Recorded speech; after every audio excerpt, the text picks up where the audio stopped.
Now, further they have explained the categories of skilled laborer and unskilled laborer. So, but a skilled laborer means those who are doing a job on the skill basis. ठीक है, like teachers or other professions which are using their skill in their jobs. But unskilled labor on the other side means any job without the skill, like in the story of Vilas. So हमने दो stories पढ़ी in the last session. The story of Sakal that is on the basis of skilled labourer, और story of Vilas जिसमें सिर्फ वो selling करता था fish की विद हिज मदर, तो that is the example of unskilled labourer. So in this way जितनी हमारी इकॉनमी में स्किल्ड लेबरर बढ़ेंगे उतनी ही हमारी इकॉनमी इन्वेस्ट करेगी किसमें, इन ह्यूमन रिसोर्सेज. और ह्यूमन रिसोर्सेज में इन्वेस्ट करना मतलब एजुकेशन और मेडिकल केयर करना. और बेटा जितनी एक इकॉनमी में इन्वेस्टमेंट होएगी ऑन ह्यूमन रिसोर्सेज उतनी ही हमारी रेट ऑफ रिटर्न बढ़ेंगी. अब रेट ऑफ रिटर्न कैसे बढ़ेंगी? ऑब्वियसली अगर आप खुद सोचो कि अगर हमने ग्रीन रेवोल्यूशन लेके आए तो उसमें क्या था, उसमें हमारी गिवन प्लॉट ऑफ लैंड के ऊपर हायर प्रोडक्शन थी by using high yielding varieties and advancement in technologies. तो सिमिलरली अगर एक कंट्री में जितनी पॉपुलेशन है उसमें पढ़े लिखों का जो स्केल है वो बढ़ेगा, उतनी ही हमारी प्रोडक्टिविटी बढ़ेगी, उतनी ही टेक्नोलॉजी में एडवांसमेंट आएंगी. अब आप खुद ही सोचो बेटा कि अगर हमने इलेक्ट्रिसिटी बिल पे करना है, कोई बैंकिंग में ट्रांजैक्शन करनी है, तो हम घर बैठे अगर ऑनलाइन करते हैं तो वो कौन कर सकता है? जिसको सारा ऑपरेट करना आता है. तो एक ही टाइम पे कितने लोग ट्रांजैक्शन कर लेते हैं.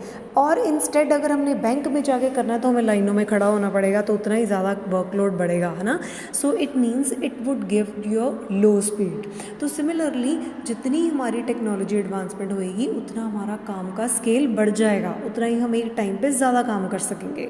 ठीक है. So in this way they have explained कि एक कंट्री में जितने एजुकेटेड पेरेंट्स हैं वो ही अपने लोगों को ज़्यादा पढ़ाते हैं. रीज़न बीइंग उनमें एजुकेशन की इम्पोर्टेंस के बारे में अवेयरनेस होती है.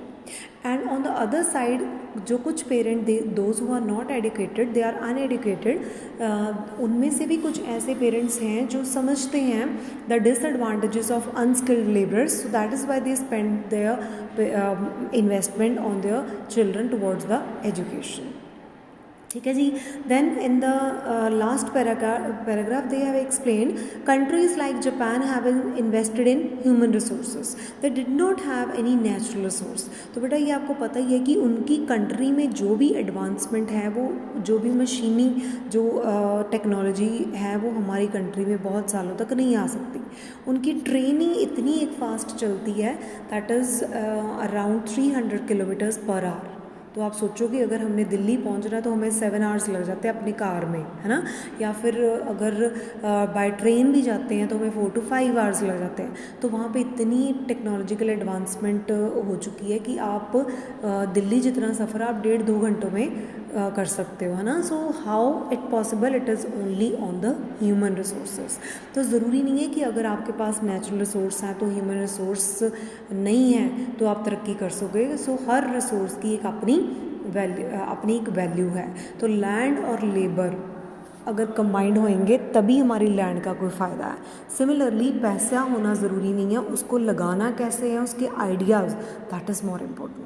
So then afterwards they have written a heading economic activities by men and women. So here they have given the examples कि किस किस तरह की जॉब या कौन कौन तरह की जो एक्टिविटीज़ हैं एक हमारी इकोनॉमी में होती हैं. तो इकोनॉमिक एक्टिविटीज़ होती क्या है? इकोनॉमिक एक्टिविटीज़ मतलब कि हमारी कंट्री में जितने भी सेक्टर्स हैं, बेटा this you have read in previous class also, we have broadly 3 sectors: primary, secondary and tertiary.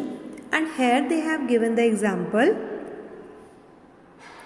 Primary sector includes agriculture, forestry, animal husbandry, fishing. मतलब कि वो सेक्टर जो नेचुरल रिसोर्सेज से रिलेटेड है उसको हम प्राइमरी सेक्टर कहते हैं. और वो सेक्टर जिसमें रॉ मटेरियल को यूज़ करके कोई चीज़ बनाई जाती है उसको हम कहते हैं secondary sector, like our industries. ठीक है जी. और इंडस्ट्रीज़ और जो हमारे प्राइमरी सेक्टर को जोड़ने वाले सेक्टर को क्या बोलते हैं? Tertiary sector. So here they have given the examples of tertiary sector: banking, education, health, tourism, services, insurance. These are the tertiary sector activities. सो एक इकोनॉमी में तीनों सेक्टर्स में जो भी एक्टिविटीज़ होती हैं उनको क्या बोलते हैं? Economic activities. And they are known as economic activities. Why? Because they are helpful to earn our livelihood. मतलब हमारी रोज़ी रोटी या फिर हमारी प्रोडक्टिविटी बढ़ाने के लिए these activities are made. And further they have split the economic activities into two part here: market activity and non market activity. So market activity means कि जो कोई भी परफॉर्म कर सकता है with perform to pay any profit. ठीक है जी. और नॉन मार्केट एक्टिविटीज़ होती हैं जो हम अपनी कंजम्पशन के लिए करते हैं. लेट सपोज कोई शेफ़ की एग्जांपल लेते हैं. अगर वो अपने घर पे खाना बनाता है तो this is non market activity, because he is not doing the job for earning the profit at home. But अगर वो रेस्टोरेंट में काम करता है, वहाँ पे अपना जो फूड की सारी करता है, तो this is for the production purpose, मतलब वहाँ पे सेल पर्पज़ के लिए है. So this is the market activity. So that is why they have splitted the activities into two parts: market and non-market activity.